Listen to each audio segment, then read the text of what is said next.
Arjun Kapoor corona positive, Malaika का भी होगा टेस्ट। कोरोना का संक्रमण बॉलीवुड तक पहुंच गया है। बॉलीवुड एक्टर अर्जुन कपूर और उनकी बहन अंशुला कोरोना पॉजिटिव हो गए हैं।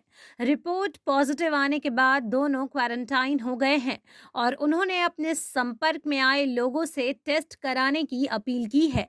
अर्जुन कपूर हाल ही में अपनी गर्लफ्रेंड मलाइका अरोड़ा के घर क्रिसमस पार्टी मनाने गए थे। इस पार्टी में मलाइका की बहन अमृता अरोड़ा और करीना कपूर भी शामिल थीं। दोनों ही सेलेब्स क्रिसमस से कुछ दिन पहले ही कोरोना निगेटिव हुई थीं। ऐसे में संभावना है कि अर्जुन पार्टी में संक्रमित हुए हैं। दूसरी ओर रिया कपूर और करण बुलानी भी कोरोना की चपेट में आ गए हैं। जब करीना और अमृता के कोरोना पॉजिटिव होने की खबर आई थी, तब रिया कपूर का नाम भी चर्चा में था। दरअसल रिया ने अपने घर पर एक गेट टुगेदर पार्टी रखी थी, जिसके बाद सेलेब्स के कोरोना संक्रमित होने का सिलसिला शुरू हुआ है। उस वक्त रिया ने अपना टेस्ट करवाया और वे निगेटिव आई थीं।